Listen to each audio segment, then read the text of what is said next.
Hello students, maths for competitive exam part 7।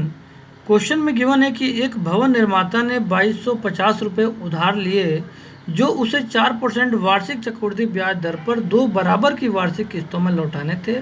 तब प्रत्येक किस्त लगभग कितने की होगी। तो मैं आपको क्लियर से अगर क्वेश्चन को समझा दूं तो वेरी इंपॉर्टेंट क्वेश्चन है। कंपाउंड इंटरेस्ट का जो इंपॉर्टेंट क्वेश्चन में काउंट होता है, ठीक है। Compound interest very important chapter है।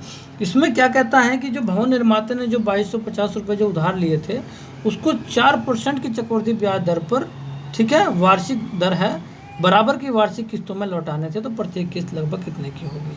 मान लेता हूँ जब बराबर की किस्तें हैं तो मान लेता हूँ पहली किस्त x रुपये की है।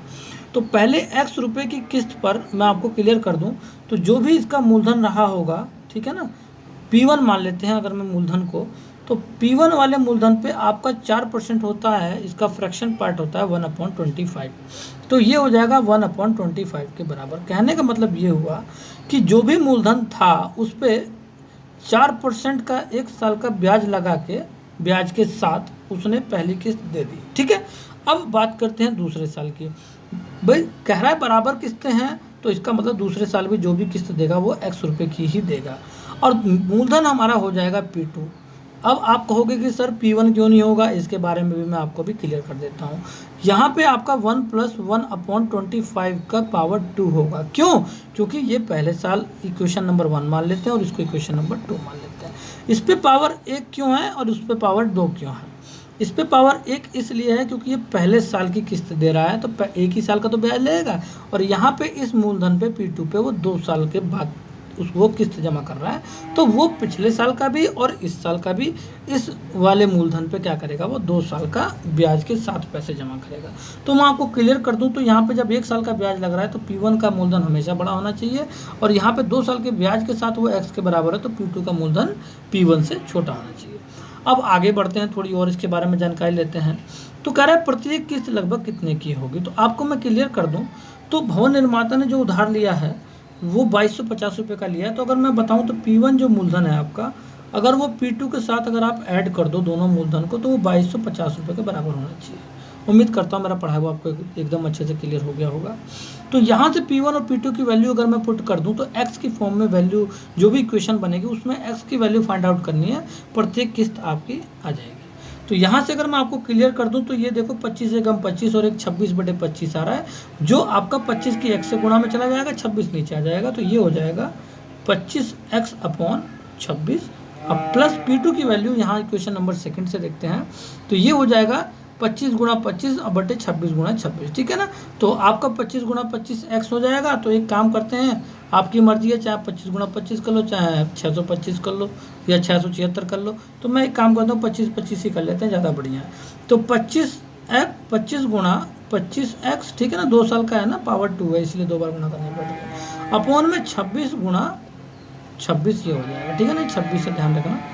तो ये आपका 2250 के बराबर हो गया। अगर मैं यहाँ से आपको क्लियर कर दूँ, अगर मैं आपको यहाँ से क्लियर कर दूँ तो जो आपकी वैल्यू आएगी, अगर मैं 25/26x कॉमन ले लूँ तो आपका बचेगा, देखो 25/26x अगर मैं कॉमन ले लेता हूँ तो आपका अंदर क्या बचेगा, ये बचेगा 1 + 25/26। उम्मीद करता हूँ मेरा पढ़ा हुआ आपको क्लियर हो गया होगा। तो 1 + 25/26 अगर रहेगा तो 26 1 से गुणा में चला जाएगा और 26 और 25 कितने हो जाएंगे, 51/26। उम्मीद करता हूँ मेरा पढ़ा हुआ आप एकदम अच्छे से आपको क्लियर हो गया होगा। तो ये आपका बराबर हो जाएगा 2250 के। अगर मैं यहाँ से क्लियर करूँ आपको तो यहाँ से आप क्या कर सकते हो, देखो 25 निम्मा 225 और ये 0 आपका एज इट इज़ रहेगा, 90 आ जाएगा, ठीक है। तो अगर आप यहाँ से क्लियर करो तो ये कह रहा है कि लगभग कितने की किस्त होगी। तो यहाँ पे लगभग में निकालना है, कोई ज़रूरी नहीं है कि आपका आंसर एकदम मैच ही कर जाए, ठीक है ना। तो अगर मैं आपको क्लियर कर दूँ तो यहाँ पे आपको क्या करना पड़ेगा, मान लेते हैं कि ये 26 दूनी 52 होता है, मान लेते हैं कि ये 52 ही है, मैंने इसको काट दिया। उम्मीद करता हूँ मेरा पढ़ाया हुआ आपको एकदम अच्छे से क्लियर हो गया होगा। क्योंकि देखो अगर वो 52 है, बात समझ में आ रही है, अगर वो मान लो 52 होता, ठीक है ना, तो वो डायरेक्ट कट जाता। 51 है तो इसका मतलब ये हुआ कि 2 से वैल्यू कम आ रही है, ठीक है ना, 2 से वैल्यू थोड़ी सी कम आ रही है, ठीक है। तो अगर मैं इसकी वैल्यू, अब अगर ये 26 दूनी दो दो मान लेते हैं इसको, ठीक है ना, इसको 2 मानेंगे तभी तो कटेगा, या ऐसे डायरेक्ट तो मैं काट नहीं सकता ना, 2 तो मानना पड़ेगा ना, तो 26 दूनी 52 मान लेते हैं। तो अगर मैं आपको क्लियर कर दूं तो ये जो नीचे वाला जो 26 है, ये 2 से मैं काट दूं तो ये कितना आ जाएगा 13, ठीक है। तो 90 की अगर मैं 13 से गुणा कर दूं, क्योंकि नीचे वैल्यू है तो नीचे सीधे सामने ऊपर चली जाएगी, तो 13 नियमा कितना होता है 117, तो 117 का 1170 आ जाएगा, ठीक है ना, 90 का 0 भी इसमें ऐड हो जाएगा, तो आपका जो वैल्यू x की है वो 1170 आ जाएगा, जो इसका ऑप्शन जो है वो 1190 के लगभग में है, ठीक है ना। उम्मीद करता हूँ मेरा पढ़ाया हुआ आपको एकदम अच्छे से क्लियर हो गया होगा। देखो 1170 क्यों आया, ये थोड़ी सी पॉइंट की वजह से काफ़ी डिफरेंस आ गया है। यहाँ पर अगर 52 होता, ठीक है ना, तो फिर तो 2 बार में डायरेक्ट कट जाता, तो फिर 1170 ही आंसर आ जाता, बट वो 51 है, तो वहाँ पे 1 पॉइंट समथिंग है, ठीक है ना। तो यहाँ पे अगर वो 2 से कम है तो यहाँ पे जो वैल्यू होगी वो 13 से बड़ी हो जाएगी, तो जब बड़ी हो जाएगी तो 90 से गुणा करेंगे तो 1170 से हमेशा ऊपर ही वैल्यू आएगी। उम्मीद करता हूँ मेरा पढ़ाया हुआ आपको एकदम अच्छे से समझ में आ रही होगी बात। तो 1190 इसका ऑप्शन नंबर सी आंसर हो जाएगा। चलिए नेक्स्ट क्वेश्चन को सोल्व करते हैं और देखते हैं क्या आंसर आता है। करें, किस राशि पर 10% वार्षिक दर से दूसरे वर्ष का चक्रवृद्धि ब्याज 572 रुपये होगा। तो मैं आपको क्लियर कर दूं कि हमको तो पता ही नहीं है कि कौन सी राशि है। मान लेते हैं कि आपकी 100 रुपये की राशि है, उस पर 10% का चक्रवृद्धि ब्याज अगर लगाया जाए तो 100 का 10% 10 रुपये होता है, ठीक है ना। तो पहले साल में भी 10 रुपया, दूसरे साल में भी 10 रुपया।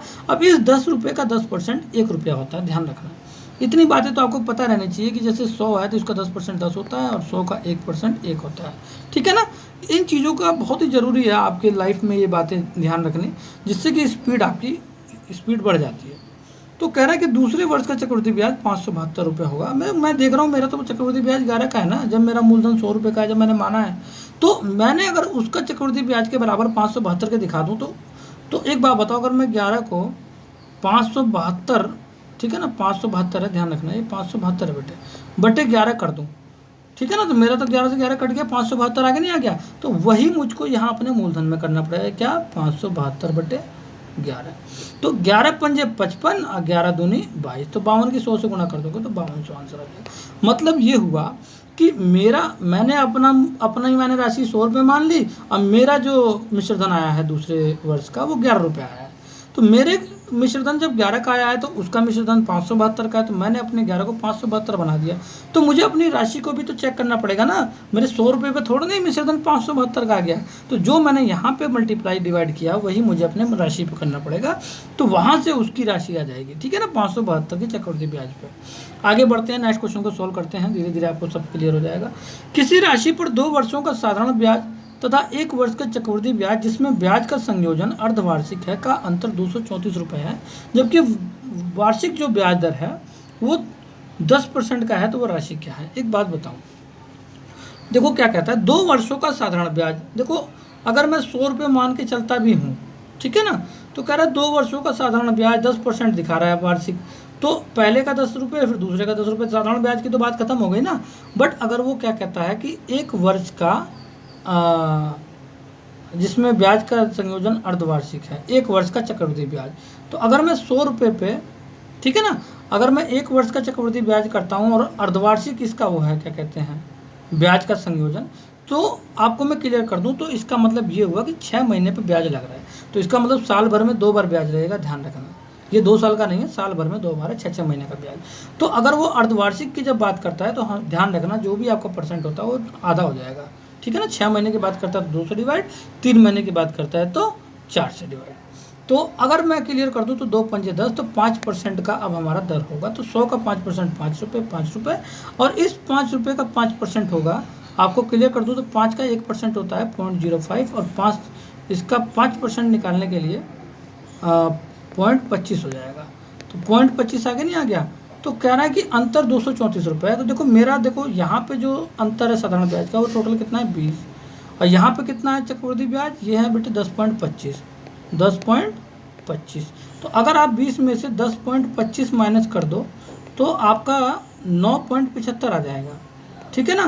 तो 9.75 का अंतर मेरा आ रहा है 100 रुपये के राशि पे, और उसका अंतर कितना आ रहा है 234 रुपये। तो अगर मैं अपने अंतर को 234 बना दूँ तो मेरा जो है ना राशि आ जाएगी, जो वो राशि पूछ रहा है।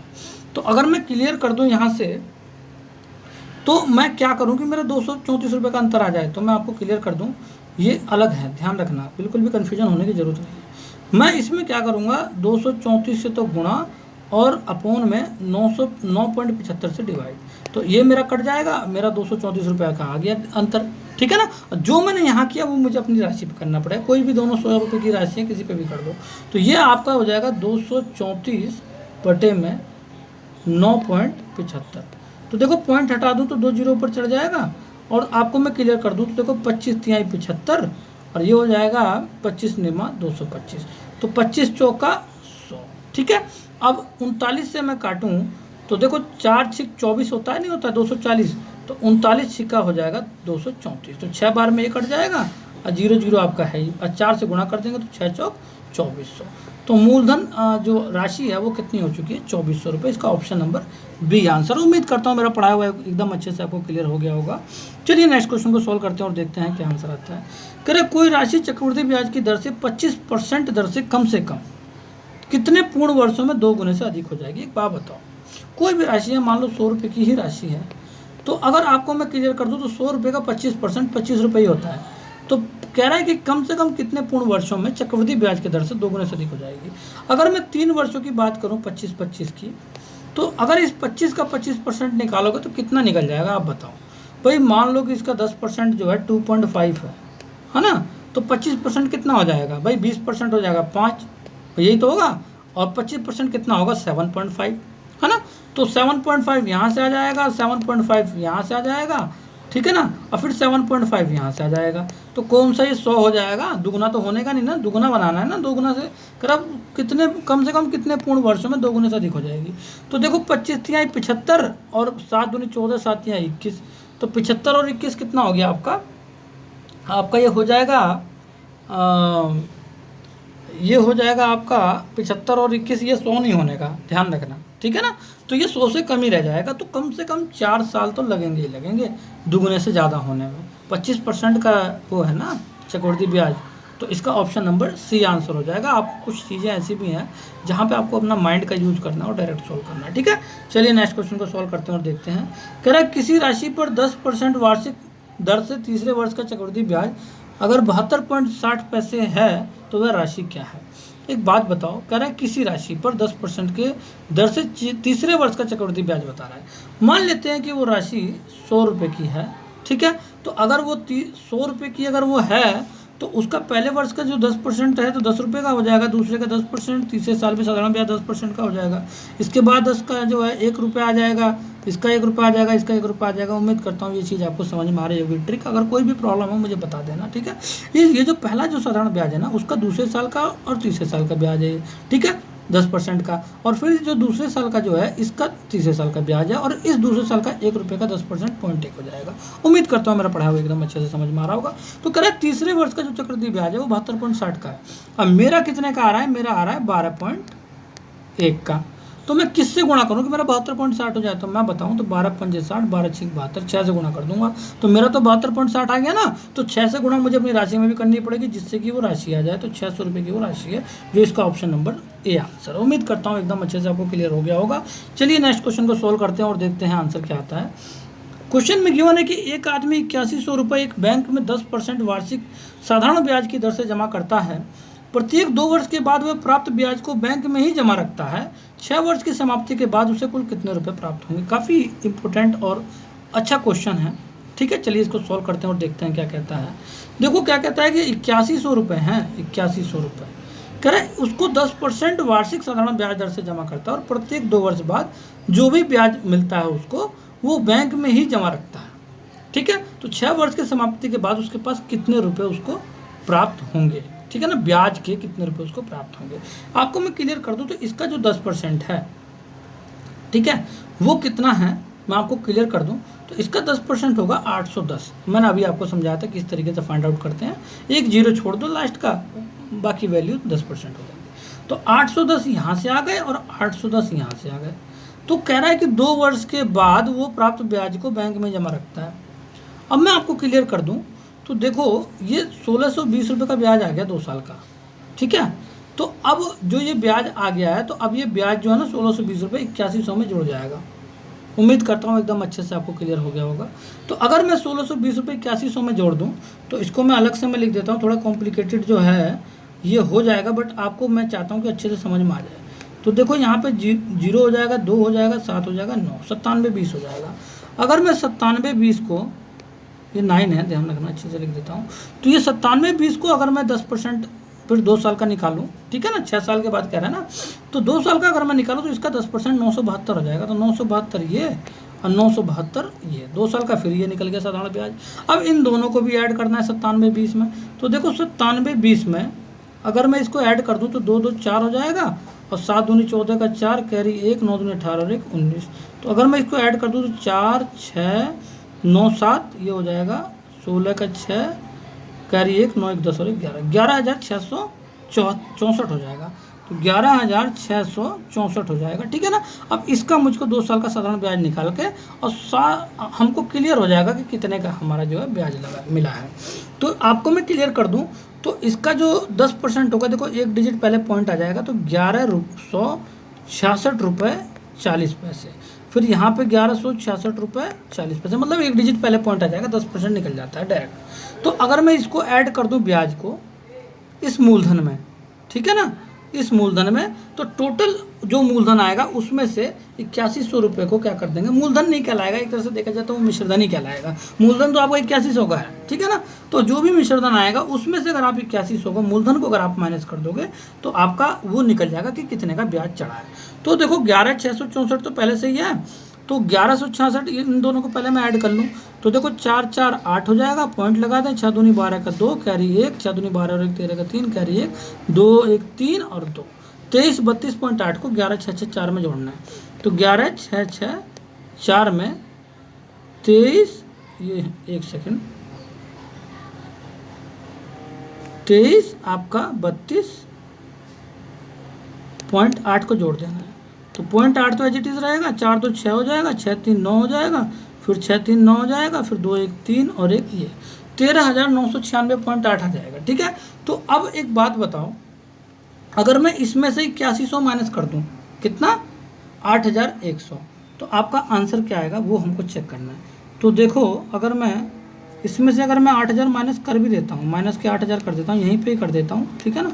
तो आप देखो कि 0.8 तो रहेगा ही रहेगा। तो देखो किसके आंसर में 0.8 है, ये रहा, एक तो यहाँ पे और एक यहाँ पे है। आगे बढ़ते हैं, फिर इसके बाद क्या कहता है, 6 आपका एज इट इज़ रहेगा, ठीक है, ये 8100 को माइनस करना है ना, 6 आपका एज इट इज़ रहेगा, 9 आपका एज इट इज़ रहेगा, तो आपका आंसर यही हो जाएगा। देखो लास्ट में 9 6 है, ठीक है ना। तो आप इसको पूरे को भी माइनस करके आप चेक कर लेना, कोई ऐसी बात नहीं है, ठीक है ना। चलिए नेक्स्ट क्वेश्चन को सोल्व करते हैं, मैंने आपको आंसर क्लियर कर दिया है। चलिए नेक्स्ट क्वेश्चन को देखते हैं। नेक्स्ट क्वेश्चन में क्या कहता है कि किसी राशि पर किसी निश्चित दर से एक वर्ष के अंत में प्राप्त चक्रवृद्धि ब्याज 160 रुपये तथा दूसरे वर्ष के अंत में प्राप्त चक्रवृद्धि ब्याज 168 रुपये है, तो 3 वर्ष का कुल चक्रवृद्धि ब्याज क्या होगा।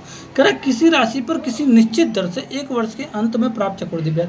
कभी भी एक वर्ष के अंत में चक्रवृद्धि ब्याज बोल भले ही रहा है, लेकिन वो हमेशा साधारण ब्याज होता है। पहले वर्ष का जो भी होता है ब्याज, वो साधारण ब्याज ही उसको हम मानते हैं, ठीक है। वो चक्रवृद्धि ब्याज है तब भी वो साधारण ब्याज ही कहलाएगा और वो साधारण ब्याज ही होता है, ठीक है। तो कह रहा है कि एक वर्ष के अंत में प्राप्त चक्रवृद्धि ब्याज 160 रुपये, तो जो भी राशि होगी मान लेते हैं P है, इसका जो पहले वर्ष के अंत में जो प्राप्त चक्रवृद्धि ब्याज है वो 160 रुपये का है, तो वो साधारण ब्याज ही कहलाएगा, ध्यान रखना ये 160 है।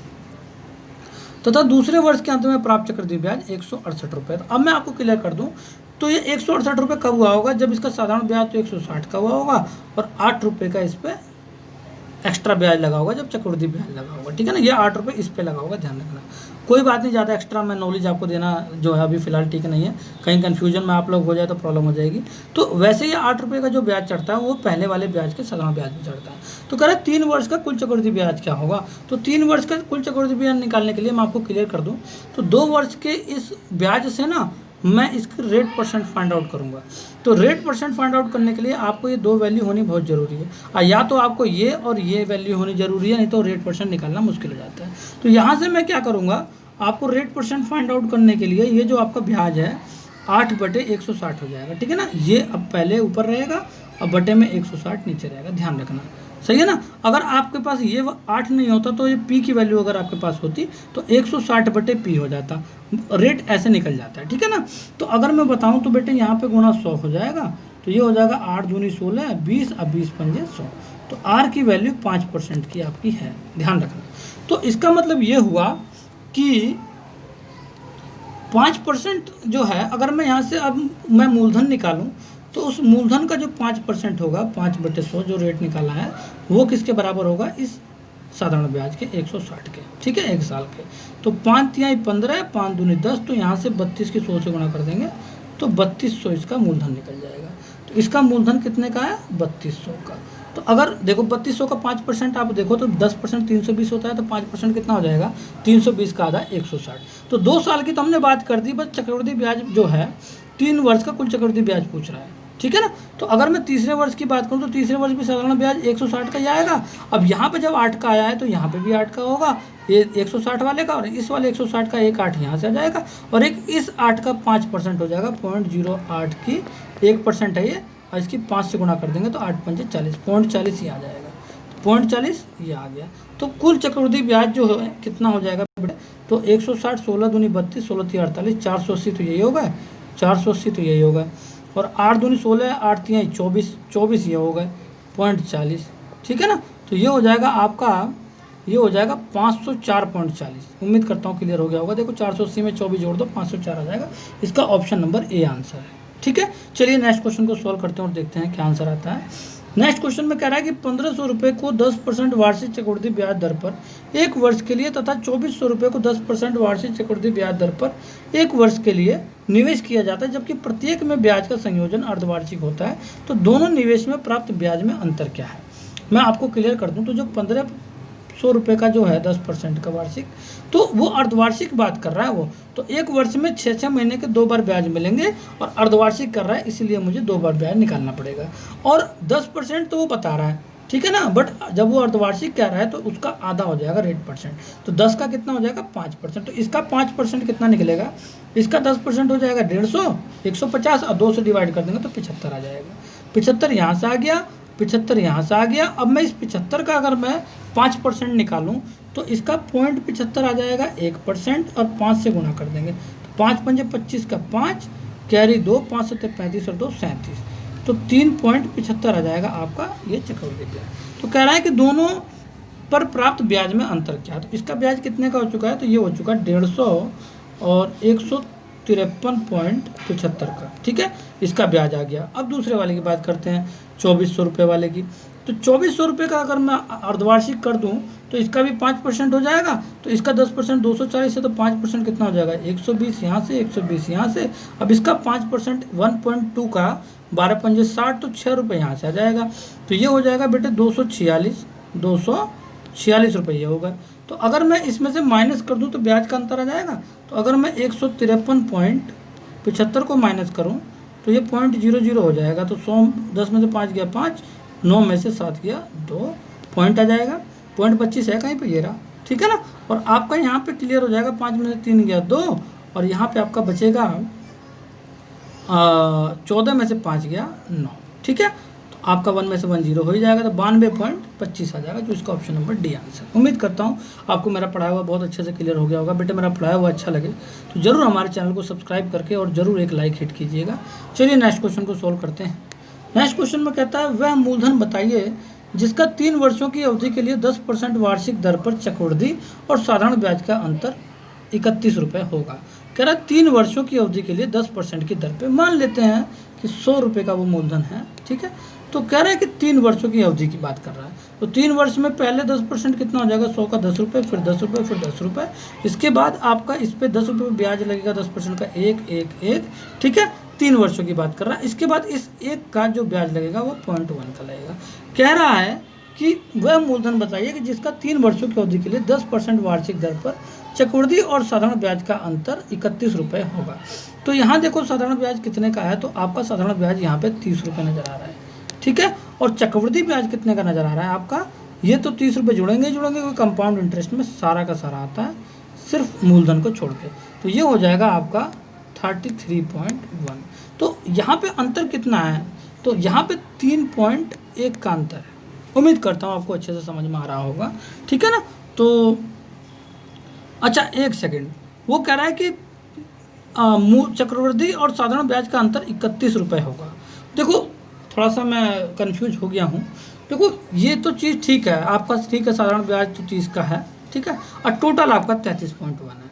मुझे इतनी बातें समझाने की ज़रूरत नहीं है, ठीक है ना।